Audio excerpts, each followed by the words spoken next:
Hello, everyone, and welcome. My name is Rachel Rosen. I'm an associate professor of childhood at University College London and a member of the Critical Childhood Studies Research Group at UCL. We're so pleased to have Tyler Denmead here with us today, Tyler will be speaking about his book, The Creative Underclass, Youth, Race, and Gentrifying the City. So actually, I was telling Tyler, this is our first public event as the Critical Childhood Studies Research Group. And so it's a really nice event to be kicking off with. The group is very new, we formed this January, and it provides a focal point for the scholarship in so the research, teaching, and public engagement across University College London about the complex links between unequal childhoods and youths and social justice. So researchers in our group, it's a multidisciplinary group. We examine how social, political, cultural, and economic changes affect childhoods, as well as young people's contributions and creative responses to dynamic global contexts. We really see the kind of questions around inequality, the importance of high quality research and public engagement informed by children and young people as being crucial to knowledge production, but also to improving policy practice and lives of children and young people in diverse global contexts. So Tyler's book and the conversations today, I think, are really apt for the kinds of discussions we've been having within our research group and in terms of our research practices. So just to briefly introduce Tyler, Tyler teaches in the Faculty of Education and Queen's College at the University of Cambridge. He'll be speaking about his book today, The Creative Underclass, and also as a founder of the New Urban Arts Project in Providence, Rhode Island, which I think is sort of a focus of the book. He's also published widely and I think has lots of contributions to make to our conversations around art education and arts methods with children and young people. So he'll speak for about 25 minutes on his book, and then we'll open up for questions or comments. You could either post questions in the chat or raise your hands to speak, and I'll help facilitate that. So, and we'll expect that the event will be about an hour.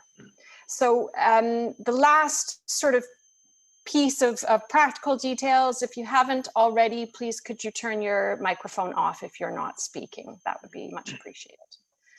And then without further ado, over to you, Tyler. Thank you so much, Rachel. What a privilege to help launch the Critical Childhood Studies Research Group. Thank you so much for the invitation. And thank you all for being here today. I do appreciate how precious our Zoom time is. And so the fact that you're allocating an hour to spend it with me and with this talk is, it does mean a lot. So thank you very much. So the direction for this book project took a dramatic turn when I encountered a social media post from one of my research participants in circa 2015. This person participated as a high school student in the youth organization that I founded in 1997. And this organization, New Urban Arts, was the topic of my book. In this post, the young person puts out a call to their social network to discuss a contradiction they were experiencing. On the one hand, they noted that they had benefited from nonprofit organizations in the city as a young person growing up in the aughts. And we can assume that one of those organizations was New Urban Arts. They were a regular participant there. On the other hand, they felt these organizations were, as they put it, gentrifying forces. Put otherwise, they felt they had benefited individually from organizations such as New Urban Arts, but those same organizations factored in the displacement of low-income communities and communities of color from their neighborhoods. This contradiction was complicated for them because they grew up as a young person racialized as Latino and a neighborhood now being threatened by gentrification. So trying to reckon with this contradiction, and as you'll see, my own entanglement in it became the focus of my book. I wanted to illuminate and understand how discourses of youth and race, as well as practices in arts and education, mobilize the reconfiguration of urban neighborhoods in this one city. And my hope is that the critical perspective I put forward in the book makes us better equipped to tackle racial, economic, and youth justice in cities moving forward. Today, what I want to do is just introduce you to a few ethnographic snapshots that crystallize how I think the creative underclass is a useful concept for understanding these contradictions and how to move forward. This is the timeline for this project, which is a little complicated and dates back to 1997, when I founded New Urban Arts with peers from Brown University and the Rhode Island School of Design with Providence public high school students. Those of you who are not familiar, Brown University and Rhode Island School of Design are two elite tertiary institutions. I led the organization for a decade until I moved away from Providence. I left the city in 2007. Then I returned through a postdoctoral fellowship in 2012 to begin this project. And over that time, during that period, you'll notice two efforts by Providence mayors to drive urban renewal through arts, culture, and creativity. The first initiative was called the Renaissance City, which introduced tax incentives for the production and sales of art in downtown Providence, amongst other policies and projects, including a new downtown shopping mall.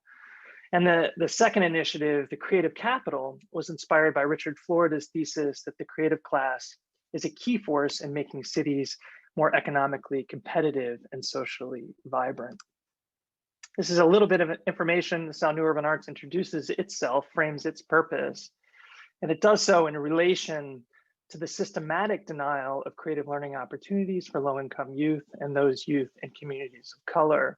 It intervenes by offering a host of programs that are oriented around a long-term goal.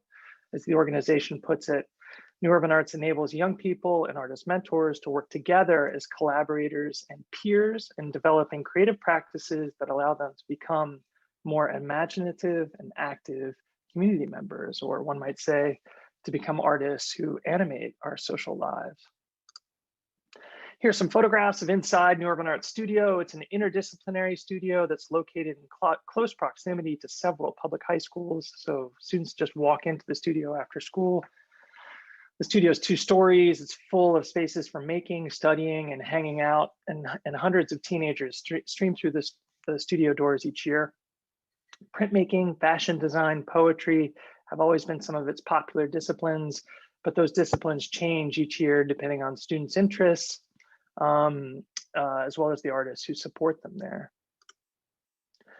Notable alumni and participants featured on its Wikipedia site include folks like Monty a youth participant who became a critically acclaimed web animator, Jamila Woods, a volunteer from Brown University who's now a highly respected singer, songwriter, and poet.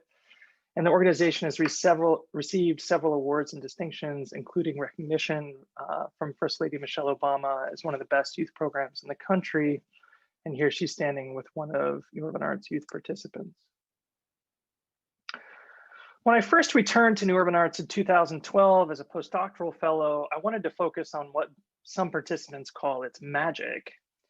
Dozens of young people stream through these doors every afternoon after school and do a variety of things, from hanging out to making art, to playing games, to working on administrative projects that support the organization, to preparing for performances and exhibitions and fashion shows and poetry readings and so on. The studio is a joyous and irreverent place in the afternoon, full of laughter, swelling with energy. It's a messy place too, with various projects, some finished, some not yet finished, some that will never be finished, unfolding on their own timelines and in their own corners of the studio. And these conditions are perhaps best reflected in this quote, which was in a zine made by young people and artist mentors when reflecting on the studio the year before I returned. What is significant about this quote for me is that the joy of making together and celebrating that making is perhaps more important than what is being made. So making is key to the social life of New Urban Arts, and what is being made is this vibrant learning community. This representation of New Urban Arts resonates with other scholarship on similar community-based education programs that take place, as Michelle Fine and her collaborators put it, beyond the borders of schooling. These authors describe young people using these programs, particularly in the arts, to create real and imaginary corners for peace, solace, communion, and personal and collective identity work. However, when I saw that social media post about the contradiction of New Urban Arts, I realized that if I wanted to understand the personal and collective identity work happening in New Urban Arts after school, then I need to look beyond the borders of the studio. And looking beyond those borders produced some disciplinary anxieties for me. I'm not an urban studies and planning scholar. I'm not a geography scholar. I was not trained as an urban sociologist. I was trained as an educationalist with an interest in artist pedagogy. And of course, there are endless debates in those fields about what gentrification means, how it happens, whether it is happening, whether or not it should happen, and what to do about it. Nonetheless, I needed to account for gentrification in Providence to understand this contradiction. And using the term gentrifying city in the book title, I'm drawing largely on Faye Strongen's MIT master's thesis, which is a great mixed method study of gentrification in Providence. And I was fortunate that this project was published as I was trying to write the final draft of this book towards 2017-18. Her analysis captures reflections from community development, housing, and urban planning professionals working in Providence who feared that the city was on the cusp of systematically displacing low-income communities from their neighborhoods, particularly in the west and south sides of the city. There was an expressed desire to prevent a repeat of Brown University's displacement of the Cape Verdean community from the Fox Point neighborhood in the 1970s and 80s on the east side of Providence. In her quantitative analysis, Strongen focuses on indicators including rent growth, demographic changes in neighborhoods, including young adult share, white share, and Latino share of the population. And this slide shows her findings. The darker shade of blue-green signifies a non-gentrifying neighborhood. The lighter shade of blue signifies a potentially gentrifying neighborhood. And the gray signifies a higher income neighborhood, or in the case of Fox Point, a long ago gentrified neighborhood. The gold star is where New Urban Arts is located. As you'll see, there are 11 of the 12 tracts that are labeled potentially gentrifying as you can see that New Urban Arts is surrounded by some of these potentially gentrifying neighborhoods. And 11 of the 12 tracts that are potentially gentrifying are where the majority of New Urban Arts youth participants live, with the exception of downtown. When I started to ask former youth participants of New Urban Arts about gentrification, they would often begin by telling me the first time they saw a white person in their neighborhood doing something that they were not accustomed to seeing, like the first white guy standing in line at a Dominican food truck, or white people jogging on the south side of Providence. So while I'm not making any claims in this book about whether or not particular neighborhoods should be considered gentrified, I am suggesting that young people in my research were expressing a fear and a dislike of losing their neighborhood as a result of a newfound white presence. They describe losing a sense of control over how their community develops, how their neighborhood is culturally expressed, and whether their neighborhood will remain affordable to them. At the same time, I also found youth perspectives that were supportive of this gentrified vision of the city. For example, in this quote, the youth participant in New Urban Arts articulates her version of upward social mobility, her American dream. She told me her American dream is not a suburban house with a white picket fence, but a spacious red brick loft with good city views. Her vision of upward social mobility is consistent with Richard Florida's vision for the creative class and how and where the creative class is and was going to live. One might say that she's being interpolated or brought into being discursively as a person who desires the transformation of old red brick warehouses in Providence into trendy lofts. That desire is not a private one, but a socially constructed one that is entangled in the workings of power. One interpretation is that she's being cultivated as a gentrifying force in her own neighborhood. We should expect to see these complexities and contradictions because dominant ideologies are always contradictory. In Stuart Hall's words, successful or ruling ideologies, that is, ideologies that secure broad political consent, such as the creative capital, suture together contradictory lines of argument and emotional investment in order to succeed. In the context of the creative capital, there are a host of contradictory lines of argument and emotional investment. There is the emotional investment in the need to develop a city that has experienced hard times as a result of deindustrialization and globalization. There's an emotional investment in creativity is just a good thing, that it contributes to healthy and happy lives and therefore better communities. There's a liberal humanist view that creativity is expressed through and should be celebrated in various cultural forms. And yet there is the neoliberal view that creativity gives entrepreneurs an edge in the gig economy, the knowledge economy, the platform economy, the creative economy, or what have you. There's a liberal democratic investment in creative education as a great equalizer so that everyone has an equal shot in this new creative economy. And yet in Providence, there's also a white settler spatial imaginary that appreciates creativity most as an image and lifestyle that enhances the value of land as a site for speculative investment. That list isn't meant to be exhaustive, but my point is that creativity as a discourse was so effective in bringing together people with varying political interests. And as a contradictory discourse, we should expect to find these contradictions radiating through our lived experiences and subjectivities. As such, I became interested in my own subjectification as a white creative in the creative capital, how I was being brought into being as a gentrifying force who was key and symbolic of this new urban future. The success of New Urban Arts depended on this subjectivity and its narratives because they brought attention to the organization and expanded support for it.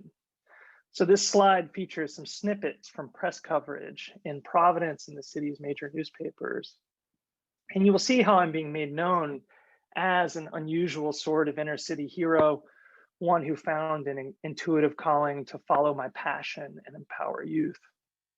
I was being brought into being as a white savior, transforming youth of color through creativity.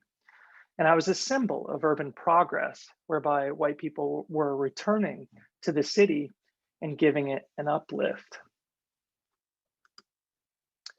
By contrast, the youth of New Urban Arts were being interpolated differently. And this quote, and this is a familiar story, we hear from Richard Lupo, a long-term concert owner in Providence who is skeptical about the urban redevelopment projects underway in the name of creativity. He points out that major property developers in the city were concerned that white people and investment would not flow back into the city as long as the image of the city consisted of cars going by at night with, as he puts it, 4 or 5 scary youths. Christina Sharp might refer to scary youth as an example of anagrammatical blackness, whereby blackness is not named, but the word scary is meant to surface the fears and the anxieties that whiteness projects onto Black people and Black youth in particular. In Providence at that time, scary youth might also refer to youth who were members of refugee communities that had resettled in Providence after the Cambodian genocide. And some of them at that time were participating in youth gangs. There were also white anxieties about waves of immigration to Providence from Latin America. These youths were scary to whiteness because they signaled a future in which white political control in the city was threatened. So scary youth are constructed as barriers to urban development and white investment now and in the future. And by contrast, white youth such as myself became symbolic of urban progress and a white urban future. Key for me here is that this field of racial signification is constructing subjectivities relationally through comparing white youth and non-white youth and projecting these meanings onto visions for urban futures. It is within this relational and racist context that we must consider education and the imagined role of the creative sector in transforming troubled youth, as it was put in the city's creative capital plan. This plan was a well-intentioned effort to leverage support for arts education and through this in the city, and it had real material effects. It contributed to new support for New Urban Arts and other youth organizations in the city, directly benefiting some Providence youth. At the same time, it did so by resorting to this relational construction that I also use to mobilize support for New Urban Arts. What is interesting about New Urban Arts is that each year members of the local creative sector are chosen by youth of New Urban Arts to work with them as artist mentors. Many of these artist mentors have attended or graduated from Brown University and RISD, these two elite institutions known for producing critical and creative thinkers. So what makes New Urban Arts a compelling place to study this problem is that it is a place where these two youth constructions collide, artist mentors who are typified as creative youth and youth participants who are typified as troubled youth. In this next example from an interview with a former youth participant, we learn about how and why she expresses some misgivings about the relationship she formed with these artist mentors at New Urban Arts. She couldn't figure out how they were living in broken down houses with no heating, as she put it, not earning any money from their artwork, which they were giving away for free, and going to a high-priced organic grocery store, Whole Foods, to buy food. She describes learning later that they, like me, had inherited a private safety net from their families, and that they, like me, had social and cultural capital accrued through elite university degrees.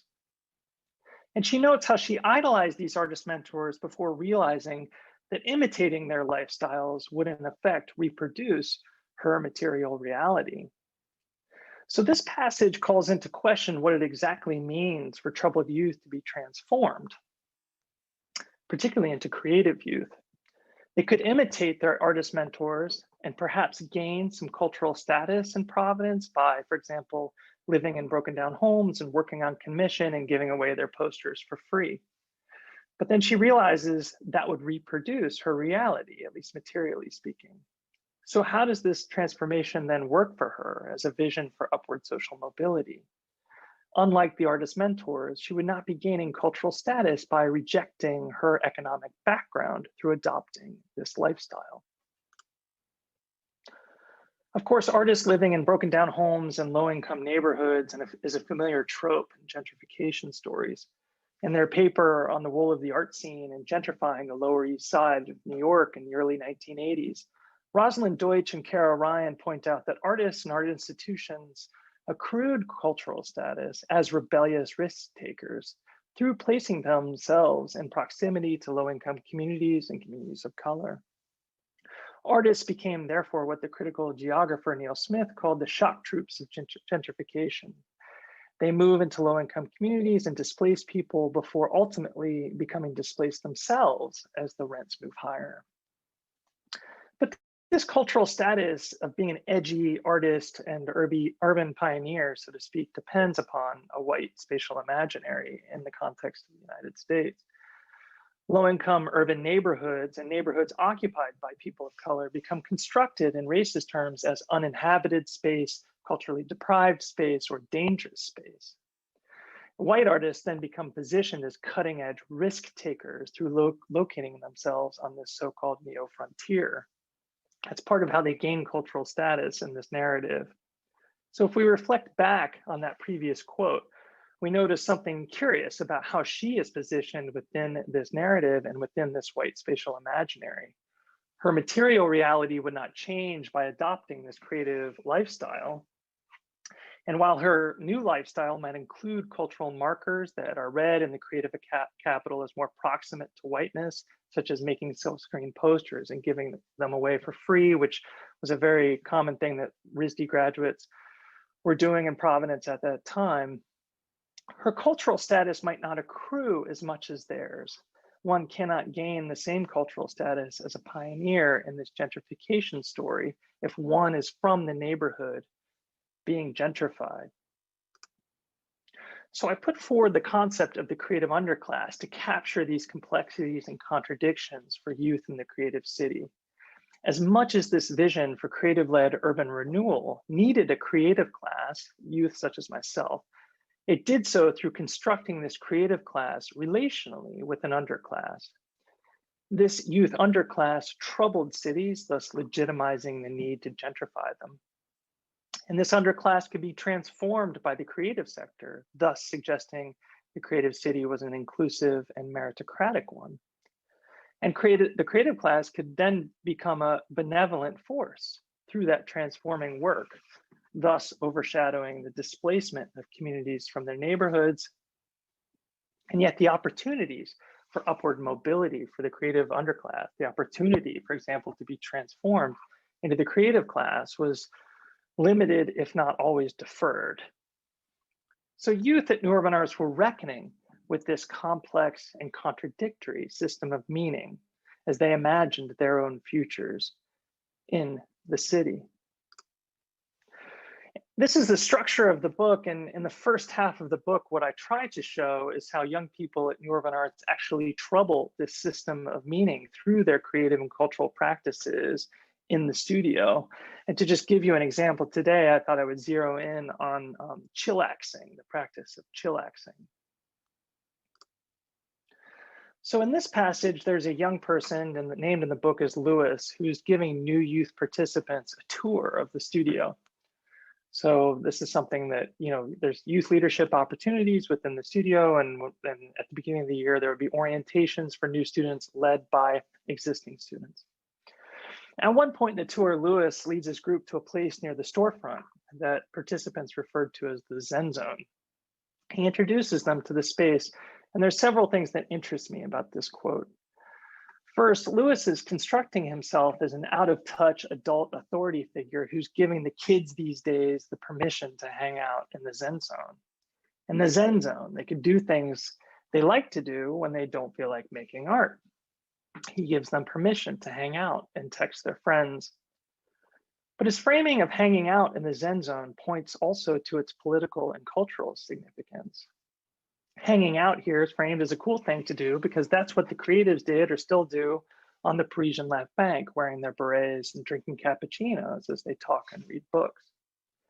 However, within the discursive logic of troubled youth, sitting on beanbags, texting, not making art in an after-school program is not read as cool or productive. It's constructed as idleness and a sign of cultural deprivation. Lewis is unsettling this dynamic, this construction, by performing an authoritative figure who instructs new members that they can come to the studio and be unproductive. I started to ask young people about the politics of being unproductive in New Urban Arts and other ways they are troubling their position as troubled youth. And in this passage, Lunasol talks about the need to sit and hang out in the studio and not make art in relation to the racial battle fatigue she was experiencing at school. She went to a selective public high school that required passing an admissions test to get into it. And young people at New Urban Arts who attended this school often reported experiencing racial segregation and discrimination inside the school. She notes of an example here where she is being told that she does not belong in an advanced placement class, which is a kind of class where if you score well on the test at the end of the class, it gives you some university credits. Her presumption is that she's being told that she does not belong in the AP class because she was racialized as Latino. After these kinds of encounters during the school day, she notes the significance of going to New Urban Arts and just sitting there and regrouping. This being unproductive, she notes, was a means of survival In that sense, it's very productive. This being unproductive took the shape of talking, and for her, talking is just loving, and loving is beautiful. As I read this account and listened to this account during that interview, I was reminded that as the director of New Urban Arts, I would never have reported to funders, even though I observed young people doing this kind of unproductive work all the time. For example, just sitting in the window of the studio and looking out for 20 minutes at a time. I would never report to funders why it's crucial for young people to have spaces for peace and communion where they can hang out and do nothing, and where they can actually refuse the city's desire to transform them through, for example, an after-school program. That logic just wouldn't, that argument just wouldn't have worked. You can imagine the difficulties that I had in writing this book, subjecting myself and the organization I founded to this kind of scrutiny. However, there is no doubt in my mind that spaces such as New Urban Arts are playing an invaluable role in enabling young people to negotiate the problematic ways in which they are being typified through and subjected to racializing discourses, to care for one another amidst this field of signification that has real material effects on their lives, to experience joy and pleasure amidst their systematic denial elsewhere, and through cultivating their artistic practices. And I wouldn't necessarily expect schools to be in a position to play that role. So I think there's an important case for these programs even amidst this scrutiny that I put forward of myself and my leadership. But I also hope the book challenges us to reflect on the youth knowledge that is being generated in and through these programs, but are effectively silenced based on the power imbalances, for example, in the nonprofit sector. I would not have written this book if I were the director because of my fears about trying to raise money to keep the organization going. And researchers can also often be complicit in this dynamic as they seek evidence that demonstrates youth impact in ways that pleases funders, and funders tend not to be interested in these critical forms of knowledge. But imagine the transformation of the sector and society at large if the critical forms of youth knowledge being generated in and through these programs was not silenced, but debated and discussed and used to value the programs themselves. There are several examples that I discuss in this book, but the one I focused on today was chillaxing. This youth praxis cuts against the grain of what funders, practitioners, and youth development researchers often will argue is best for them. So I think there's a real need to counter, and this is obviously consistent with the research group, to counter this epistemic violence and support the critical forms of youth knowledge production that is emerging in programs like New Urban Arts. Looking beyond the borders of the studio, I'm not arguing against urban development per se, but I am arguing against displacement. There's a movement in urban policy focused on development without displacement. And there's also movements in urban planning for reparations for displacement. And this book shows the need for such initiatives to actively counter the discursive and racist ways in which youth are constructed as troubled. And so together, I think each of these steps are part of a broader effort to counter a social and spatial imaginary that is invested in whiteness and that is shaped by the expansiveness of whiteness. And so in many ways, I think this book is yet another in a long history of books that are calling for white divestment. Thank you very much.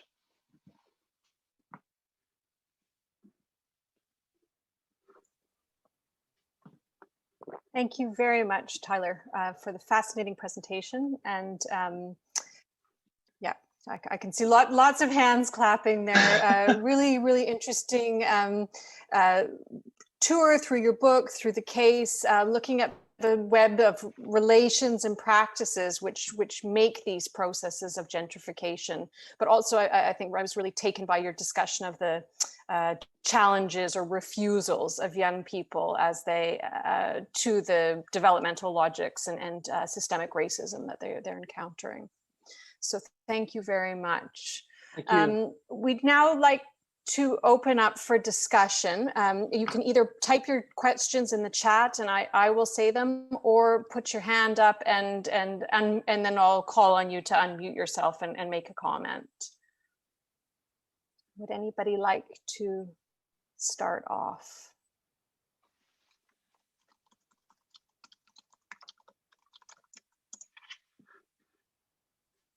I see it. Asai? Yeah, hey. Sorry, can I go? Yeah. Please, yes. Hi, Tyler. Thanks for the talk. It's nice to more fully hear about your work. I'm really interested in this concept of chillaxing. It reminded me of this kind of emerging set of literature on, and the various terms that are in circulation, so time pass and killing time and boredom among youth in different cities in the global south. So I'm thinking about Craig Jeffrey's work in India and then Daniel Main's work in Ethiopia as well. And I was just wondering, so this description, which is, it kind of really brings out this image of what this chillaxing means in that space of new urban arts. It's just making me wonder whether the young people who were at the center had access to other spaces beyond new urban arts to indulge in this chillaxing. And if they did, what did chillaxing look like in those spaces? Did it look very different from how they visualize it and talk about it in this particular space? Thank you. Thank you for the question. And I don't know, I'm trying to think of any data that I would have that would discuss chillaxing elsewhere. I can say that several youth participants who focused on chillaxing in my research were students who'd been excluded from after-school programs elsewhere for precisely doing this kind of thing. And so there was, in particular, there was an organization down the street which several of them had essentially would be kicked out of for not doing their homework, and they would come to the studio. I would say that there was also an element which I didn't talk about too much today, but young people in the studio talking about a compression of youth, which the period of youth, which I think quite related to this concept of chillaxing. And particularly in the context of the creative capital, where the idea of being a precocious young person is kind of has, such value. There's pressure, there was acute pressure described by young people to establish themselves as artists of significance when they were like 16 or 17 years old, saying things like, why haven't I had a gallery show? I shouldn't be laughing. There's a painting that I discuss in the book of that made by a senior in high school, she'd be 17, 18. And the painting is of a person she's got ripped jeans, she's got a Band-Aid on her arm, kind of looking forlorn. She's smoking a cigarette, and in the cloud of smoke, it says, "The streetlights are passing me by," which is a quote from a Kanye West song. But she was essentially saying she should have already established herself with the painting.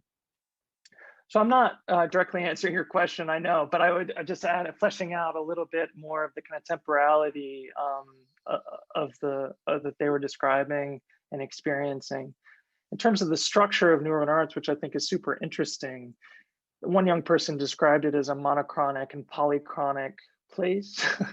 So essentially the temporal structure of the place is that artists commit to being there, say from 3 to 5 and 5 to 7, 2 days a week, and they always will be there at that time, and students will know when they're going to be there. And then they can come and choose to participate with them if they want, in effect, go to class, and that structure is always going to be there. But they can also opt out, and they can opt out, work individually on their projects, or not work, or in this case, work at doing something else, like loving. And so there's multiple temporalities that were going on in the studio simultaneously, which I think which created the conditions for chillaxing to emerge as a thing. So that's the best I can answer based on the data that I have. I know I'm sidestepping in. That makes sense. Thank you. The literature that I was referring to does also talk about this kind of transition from youth to adulthood and the time in between and what that means for young people. And the two people I talked about, so Craig Jeffrey, he's talking about time pass which was in the spaces of education, so in colleges in small town India. And then Daniel Maines in Ethiopia is talking much more about sort of roadside stalls and tea corners and young men hanging out there. So it reminded me of that. But thank you for your response as well. Yeah, I would love to learn more about that and follow up on it with you. Thank you. Thanks. Just to invite any other questions or comments, again, you can put them in the chat or just raise your hand. Tanya? Hi, that was really so interesting, and like Asia, I'm interested in especially the chillaxing. I do research on youth work and how it's evaluated, and I was interested in you saying that you'd never have been able to report this really valuable aspect of the centre to funders. And I don't know if, I mean, I'm looking forward to reading your book and I haven't read it yet, but I wondered if you have any reflections on how the work was evaluated and whether that then shaped or restricted or, what you could do. Yeah, one of the reasons, I mean, I started focusing on chillaxing for a couple of reasons. One was I actually found a series of letters in a typewriter. There were typewriters all around the studio for people to write poems, and there was a stack of poems in a typewriter where someone was the young person was saying, "Live, God damn it." That was the refrain. And it was like, I got to get going with this life, this, you know, like this. So I started to focus on it for that reason. But there was another one as well, and that was that a funder had come into the studio with an assessment tool, an auditing tool, and it had an observation schedule which would say things like, you know, activities begin on time, you know, like people sit down and like start doing activity together, you know, like, you know, things that you would just expect with a classroom. Teacher gives advanced warning of when the activity is going to come to an end. And so they had this evaluator going through the studio using it, and they could not tick a box, you know, like the New Urban Arts got like a 0 on this thing. And then on the other hand, like the evaluator was questioning themselves, because they were like, wait a second, like I can see something happening and this looks good, and, you know, but, you know, I clearly don't have the tool that allows me to see it. And so you know, I would say that the staff at New Urban Arts were trying to say to me, like, this was one way, you know, like they were trying to leverage me and the book a little bit. Could you like explain, you know, that like there are different ways of organizing time in these programs, and different ways of thinking about productivity? Can we push back against Big Brother, so to speak, is the quote that's kind of featured in the book. So yeah, I mean, there's definitely, I spend quite a bit of time developing a critique of these auditing tools, because I really resent them and the pressures they put on these programs. I mean, I understand that they're coming from good intentions, and in the case of Providence, you know, there's a history of youth programs that were essentially, as far as I understand it, kind of outlets for like political corruption, you know, people being paid to not do. So there was real concerns about program quality. I mean, quality was obviously the discourse that was being used. But so there is some bad history there, and I kind of understood, but that wasn't necessarily the tool that I thought was useful to solving that problem.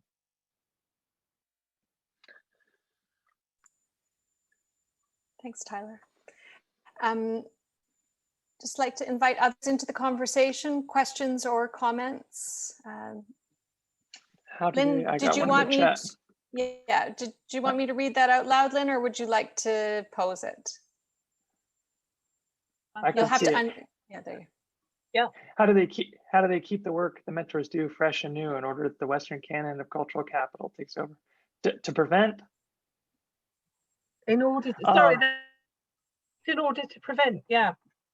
To prevent. In order to prevent that Western canon of cultural capital, so that it remains dialogical with the young person, and the young person has a voice without the mentors taking over. Because, you know, if you've got a mentor working there for 5 years in a certain type of way, within 5 years that will become the new old almost. Yep.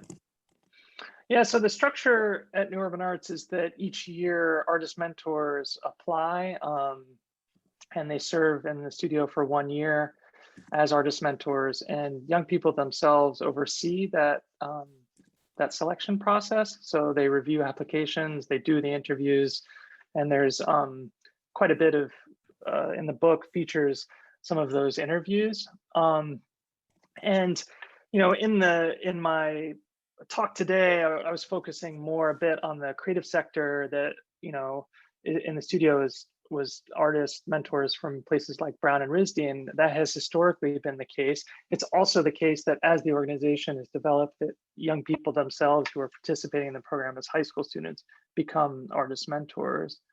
In terms of, and so they're, you know, choosing in effect former participants to also be artist mentors. In terms of how that like shapes the kind of cultural content that's being valued in the studio, I would say it's highly dynamic, but it also would reflect the kind of dominant sense of what was kind of hip and cool in the city, you know, like, and this is where the kind of discourses around creativity would sometimes be, I don't know, just it would come to a head in the studio. So for example, you would say things, I would hear young people, high school students asking artist mentors like how DIY they were, or, you know, which was, so they were kind of reflecting, I think, or I'm not going to claim that they're kind of parroting the kind of what was valued in terms of creativity in the city, but there was a little bit of like, how do I perform my own kind of cultural status as a creative through these interviews by identifying the kinds of art forms and creative practices that have currency in this city right now. So, you know, whose sort of cultural practice belonged to whom and why? I mean, I think that was just a negotiated and contested and highly dynamic process. Thanks. I think we have actually a nice follow-up question from Celinda. Celinda, did you want to ask your question? Oh, yes, I can. Sorry, I put on my video. Thank you for the presentation. So I was wondering, like, how was the maybe solidarity or like communication and negotiation between the youth themselves when it comes to their different cultural capital backgrounds or milieux? Yeah, I mean, one thing I didn't say about chillaxing, which I also talk about in the book, was that there was some element in which, you know, for example, older participants in the studio would be policing younger participants. So like, have you put in the work to earn the right to not have to work? Because I have. So there were power dynamics that were playing out in the studio that would depend, for example, on how long you've been there. Another one would be how loud you were. I mean, how loud, like how much noise you made gave you there was a clique in the studio that was called the loudest human beings to ever exist. That was the term, and you know for me what that meant was, or how that played out was that if these are young people who are being discursively positioned as being loud and disruptive, you take that discursive weapon that's being used against you and you redeploy it, and you do it excessively, and that was happening in the studio quite a bit. And so you would have real cultural status in the studio if you were doing that effectively. And so how that might play out, for example, is there was a piano in the studio, and you know the person might be leading, singing like very loud sing-alongs. They would be sort of like the kind of star of the studio in the afternoons. So I don't know, there was all kinds of different ways that was playing out. I might also played out from a disciplinary standpoint too. Might have had like more cultural status as a spoken word poet and a printmaker. I don't know. They're in fashion design, like you're a fashion designer, so then that may have been playing out too. I'm not sure. May I follow up Just Yes, quickly. of course. Yeah. So this, for example, between a fashion designer and I don't know, a poetess or something, do you Yeah. think these were also reflections of society themselves, like how we value or how art is or culture is valued so far? That was Yeah, I actually mean, you production. Yeah, I mean, you definitely, in that example of the quote where the person is questioning like the artists giving away their artwork for free, I mean, that is specifically referring to silkscreen poster making, which there was a group in Providence in the 90s called Fort Thunder, which was in the Whitney Biennial as like 23 and 24-year-olds for both their fashion, their noise making, and their poster making. There's just this artist collective. And it ended up kind of dominating. There's a band called Lightning Bolt that you might know, and they were part of that scene as well. So they were kind of establishing the kind of post, the RISD kind of late 90s aesthetic style of Providence at that time. And a lot of people in that collective were in the studio at that time as well. And they built a silkscreen printing studio in New Urban Arts. And so you saw a lot of the kind of motifs that were used in that artwork, but also just the artwork itself becoming a sign of, cultural status in the studio. And so I think what she was saying, like, well, am I going to live in a broken down home with no heating and giving away my artwork for free? I mean, she's kind of specifically referencing Fort Thunder and that lifestyle, which was then replicated by all kinds of people in Providence, not merely just Fort Thunder. Yeah.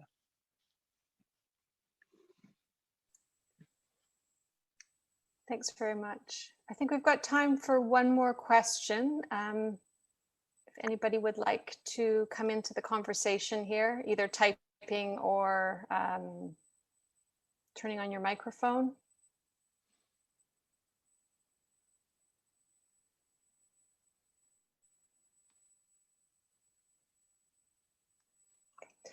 I have a question. So, oh, no, go ahead, Laura. Perfect. Go ahead.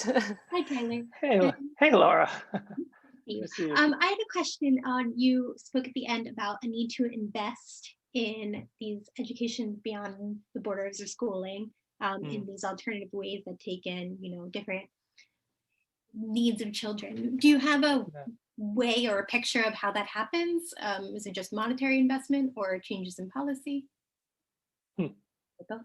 I suppose I was definitely thinking about it more in terms of money, but I mean, I think one of the kind of lessons of this book is also like, where does the money go and how does it get there? I mean, part of the reason that I could get New Urban Arts off the ground is because of my legibility and cultural status as a white person, also because of my social networks, also because of so the credibility that comes with that kind of subjectivity with running a nonprofit organization. And so I have real questions about, how funding and why funding was directed to me when I was 21 years old with no experience, no credibility, right? So how did that happen? So, I think that's a real question for community foundations and to be able to compensate and change their practices when it comes to that kind of thing. I think that's a real lesson from this story.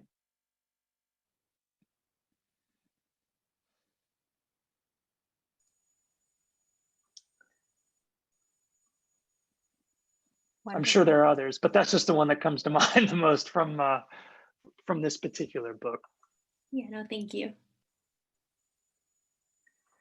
Great. Well, on behalf of the Critical Childhood Studies Research Group at UCL, Tyler, let me just say thank you so much for the brilliant presentation, for sharing your work with us, and the really insightful comments and discussion that you've just participated in. It's been great to have you here. We will put the video up. We have a fairly old website, but we'll put the video up so that if you do want to see it, or I know there are some people who couldn't make it today, it will be available to look. So and keep your eyes out for other upcoming events hosted by the group. Can't wait for more. Tyler, thank you again so much. Thank you so much. Have a great day, everyone.